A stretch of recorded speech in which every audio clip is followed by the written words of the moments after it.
On my daughter's wedding day, I handed her an envelope, hoping for gratitude.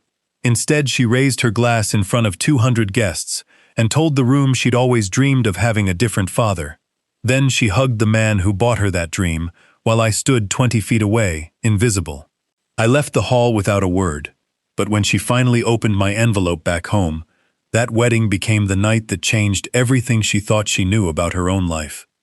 45,000.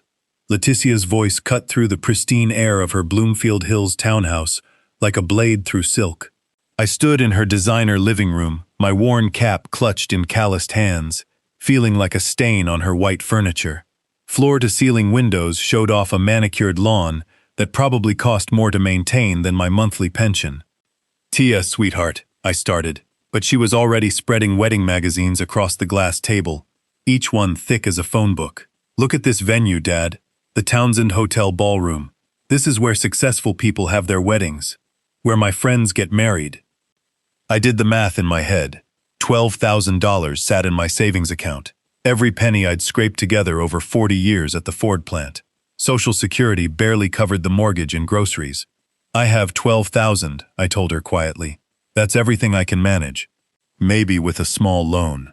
Her face transformed. The excitement died, replaced by something cold and sharp. 12,000? Seriously? She stood, her voice rising.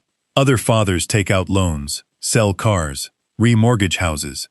What are you willing to do for your own daughter?" The words hit like physical blows.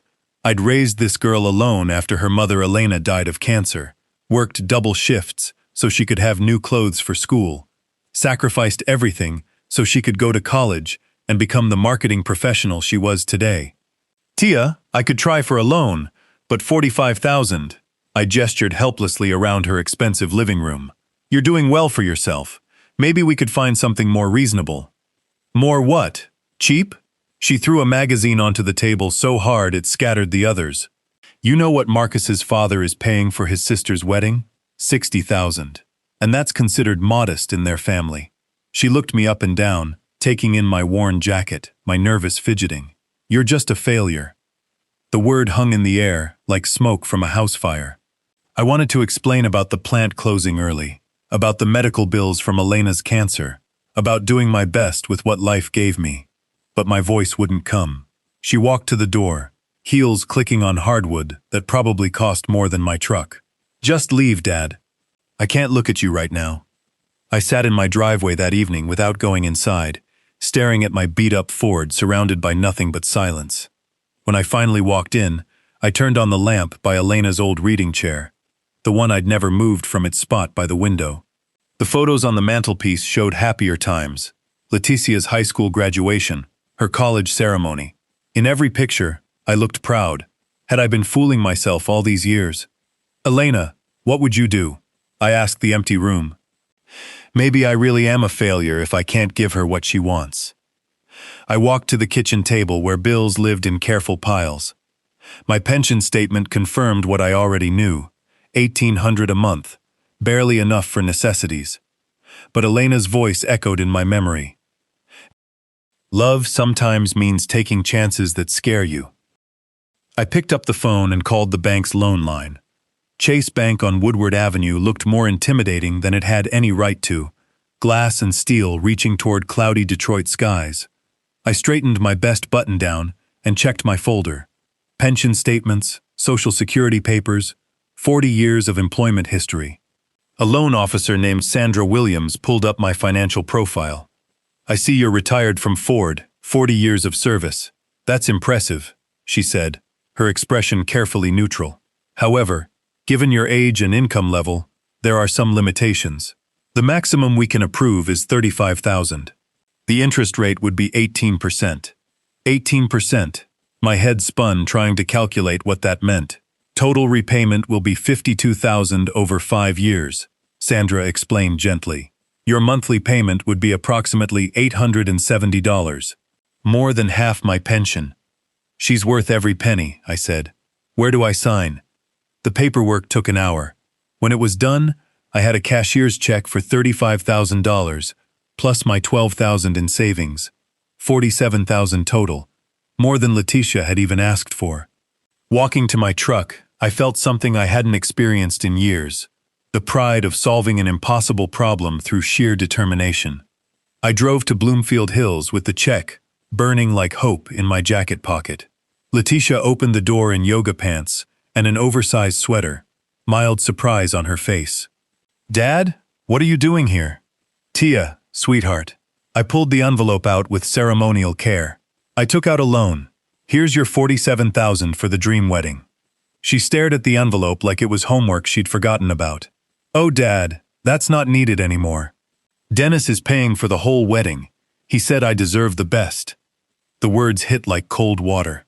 Dennis Hargrave, Marcus's father, who owned half the restaurants in downtown Detroit, had called the day before, right after our fight, and swooped in with his effortless wealth to make me irrelevant.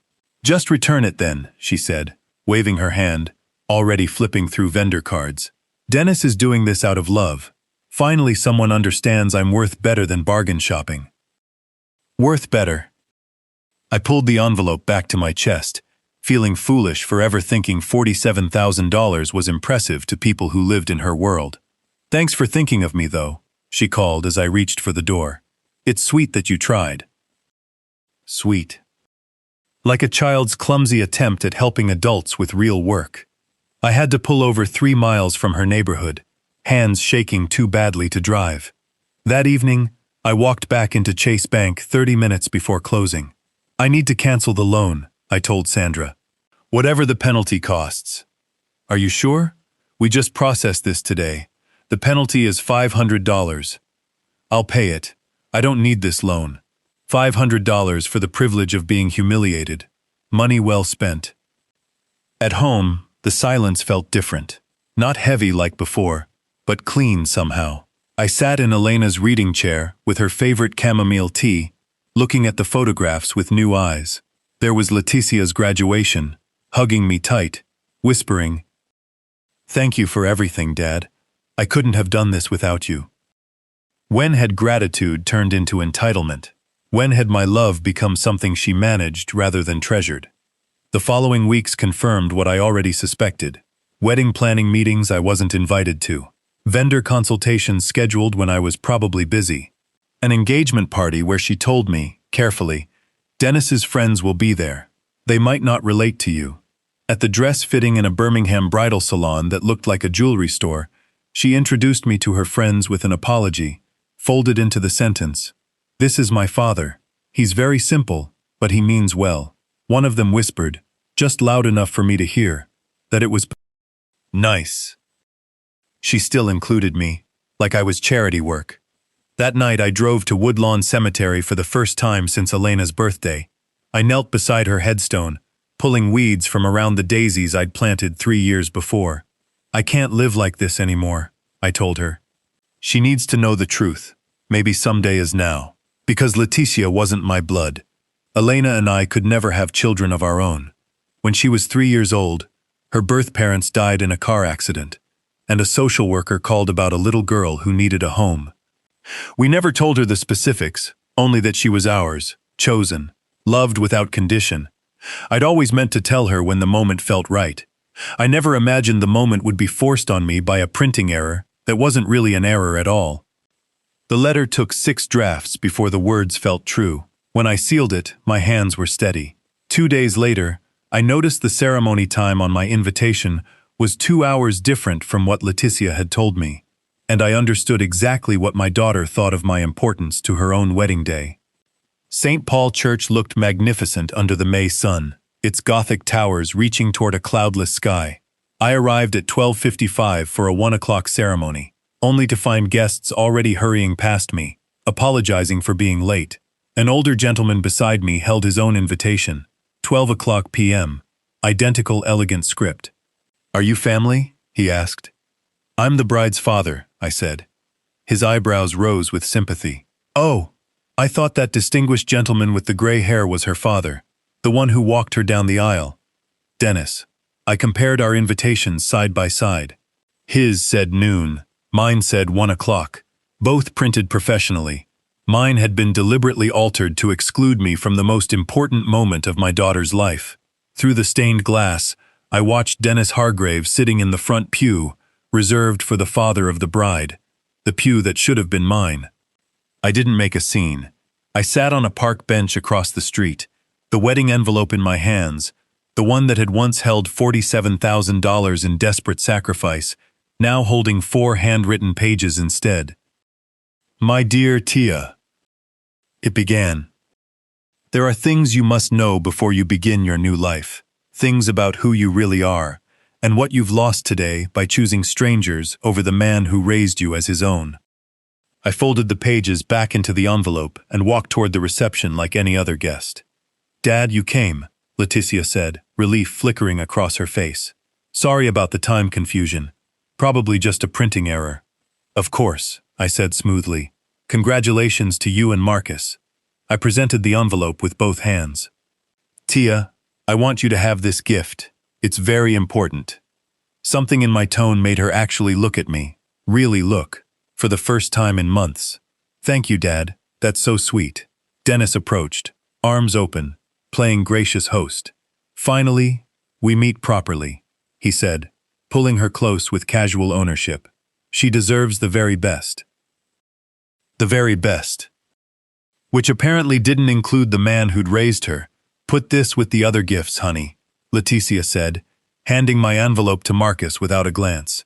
I watched the truth of her entire life disappear into a pile of ribbon and wrapping paper on the gift table, and I found a glass of champagne and waited. The toast came an hour later. Crystal glasses chimed in a semicircle around the newlyweds, Detroit's skyline glowing gold through floor-to-ceiling windows. Especially Dennis, Leticia said, her voice carrying across the reception hall. You've shown me what it means to have a father who truly cares. I've always wanted a different father, and finally that dream has come true. The room went silent. Champagne glasses froze mid-air. Every guest's eyes flickered toward me, then quickly away. The particular silence of people watching someone humiliate a man they'd just decided didn't matter. Dennis embraced her, beaming. You're the daughter I never had, he said, loud enough for everyone. I didn't flinch. I set my glass down and walked toward the exit, with the quiet dignity of a man who finally understood exactly who his daughter had become. No dramatic scene, no confrontation. Just a father removing himself from a place where his presence was clearly unwanted. At home, I moved through the rooms with purpose. Elena's wedding ring went into my shirt pocket. Our photo from Leticia's college graduation, back when gratitude still lived in her eyes, found space in my travel bag. My work tools, earned through decades of honest labor, deserved better than gathering dust. The phone started ringing at 4:30. Dad, we're opening gifts now. Some of these presents are incredible. I let it go to voicemail. The second call came 10 minutes later, uncertainty creeping in. We found your envelope. What kind of gift needs to be opened privately? By the fourth call, panic had replaced celebration. Dad, this can't be true. You're lying. Call me right now. I unplugged the phone and kept packing. Through the voicemails that followed, I listened to her voice crack around the truth she'd never suspected. Adopted at 3, after her parents died in a car accident, raised by strangers who chose to love her. You're not my real father, she said. Then who am I? Where do I come from? Real father. Even in crisis, she couldn't recognize the difference between biology and choice, between conception and 35 years of unconditional love. I loaded my truck as sunset painted the sky orange and pink, Elena's favorite colors. 51 missed calls by the time I backed out of the driveway, taking one last look at the modest house where we'd raised someone else's daughter as our own. I-75 stretched south like a ribbon of possibility. Detroit's skyline shrank in my rearview mirror until it disappeared entirely. 53 missed calls by the Ohio border. I turned the phone off completely. Elena, I said to her photo on the dashboard, I finally did what needed doing. 35 years I gave love to an ungrateful child. Time to live for myself. Dennis could buy her a ballroom, a designer gown, a photographer who once shot a governor's daughter. What he couldn't buy her was an answer to who she really was, or where she came from, or what it felt like to be loved unconditionally by a man who chose her when the world left her orphaned and alone. That letter would give her truths no amount of money could purchase. and it would cost her far more than $45,000 ever could have.